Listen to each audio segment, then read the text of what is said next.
আমাৰ ছাত্ৰ-ছাত্ৰীসকল আজি মই তোমালোকৰ ক্লাছ 7 ৰ ম্যাথমেটিক্সৰ এক্সাৰসাইজ 10.1 10.2 ৰ আটাইবোৰ কোৱেশ্চন মই কৰাই দিম। সো এটা আমাক কি কৈছে কোৱেশ্চন 1 ত construct triangle ABC so that AB কিমান দিছে তাৰ 3 cm, BC 4 cm and AC 2.5 cm। এটা আমাক কি কৈছে যে এনেকৈ এটা কি লিখা ত্ৰিভুজ লিখা যাৰ বাহুবোৰৰ মান আমাক তলত দিয়া আছে। So 3 cm, 4 cm and 2.5 cm। So এটা আমি কেনেকৈ আঁকিম এইবিলাক বহুতেই সহজ চাই থাকা। প্ৰথমে আমি এইকেইটা লিখি লৈছো in ট্ৰায়াঙ্গল ABC AB = 3 cm, BC 4 cm, তাৰ পিছত কি কৈছে AC আমাক কৈছে কি 2.5 cm। প্ৰথমে ন আমি এটা সৰু মডেল বনাই লও। ইয়াৰ মডেলটো কেনেকৈ হ'ব পাৰে কোৱাচোন। এটো A যদি হয় B হ'ব, এটো C হ'ব। তেন্তে AB আমাক 3 cm, এটো 4, এটো হল 2.5। তেন্তে আমি সদায় তলৰটো লিখো ন। তেন্তে তলৰটো কি BC, তেন্তে আমি প্ৰথমে BC টো অঙ্কন কৰিছো। BC টো কিমান আছে 4 cm। সো আমি এটো 4 cm বনাই লৈছো। 4 cm আমি প্ৰথমে বনাই লও। সো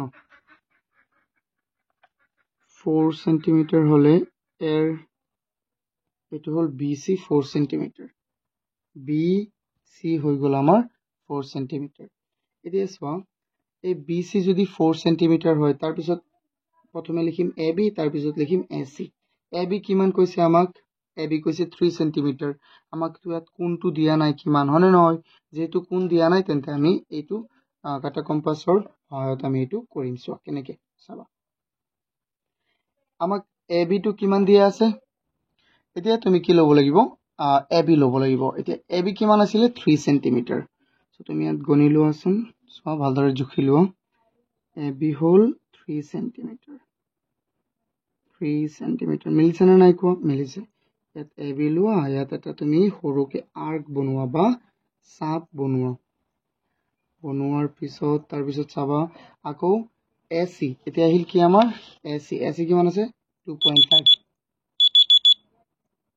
AC আমাৰ কিমান আছে 2.5। AC লোৱা 2.5 টো কিমান হ'ব চোৱা।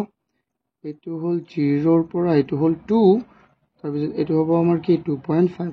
ওকে AC লোৱা 2.5। সো হৈ গল আমাৰ 2.5 টো। তেন্তে এটো কি হৈ গল A বিন্দু। এই যে জয়েন্ট যে হৈছে দুটো এটা হল আমাৰ A। তেন্তে এটো তুমি সংযোগ কৰি দিয়া। ইমান সৰু হৈছে ন চিত্ৰটো, এটো ডাঙৰ নহয়। যিমান যোগ দিছে আমি এক্সাক্ট বনাইছো যে সেই কাৰণে ইমানে হৈছে। এটো ভালদৰে চাই থাকিবা। এতিয়া চোৱা তুমি সংযোগ কৰি দিও। এটো হল C। ফলকন বেছি হৈ গল। হৈ গল। এইটো হল আমাৰ 4 cm,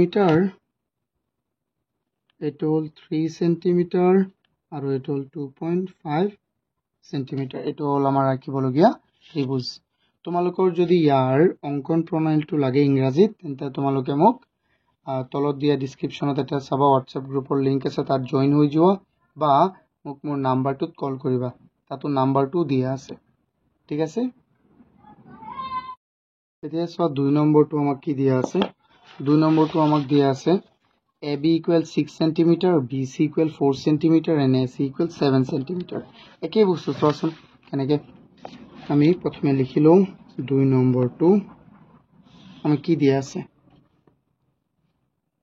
ইন ট্ৰায়াঙ্গল ABC AB কিমান দিয়া আছে 6 cm, BC কিমান দিয়া আছে 4 cm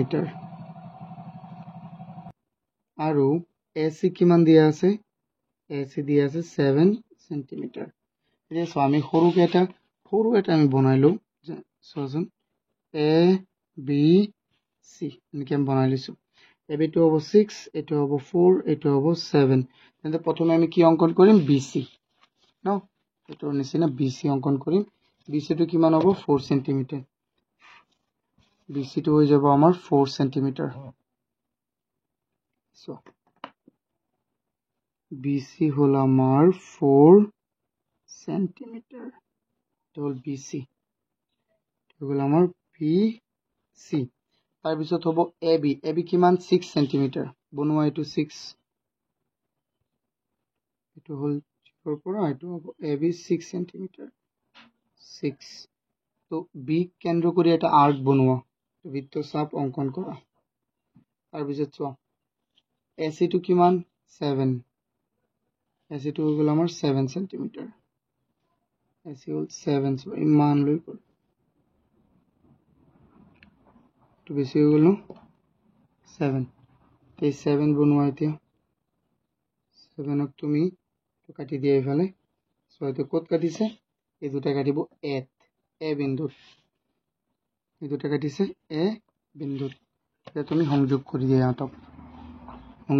দিয়া ইহঁতক স্টুডেন্টস ইহঁতক সংযোগ কৰি দিলে এটো হ'ব AB আৰু এটো আমাৰ কি হৈ গ'ল AC কিমান AC হৈ গ'ল সিম্পল কিমান সহজ কোৱা তুমি লিখি দিয়া এটো হ'ব আমাৰ কি 6 সেন্টিমিটাৰ এটো হল 4 সেন্টিমিটাৰ এটো হল 7 সেন্টিমিটাৰ ইয়াৰো যদি তোমালোকৰ অঙ্কন প্ৰণালীটো লাগে তোমালোকে মোক মোৰ এই নাম্বাৰটো 600025478777 এটা মেসেজ কৰি দিয়া আৰু তোমালোকে যদি পৰীক্ষা দিব বিচাৰা উইকলি এটা এক্সাম হয় আমাৰ অস্পিন একাডেমিৰ ক্লাস 7 ৰ দেওবাৰ সন্ধিয়া 7 বজাত তেন্তে তোমালোকে তেতিয়া হলো এই নাম্বাৰটোত মেসেজ কৰি দিয়া মই তোমালোকক গ্ৰুপক এড কৰাই দিম তাত বহুত ল'ৰা ছোৱালী আছে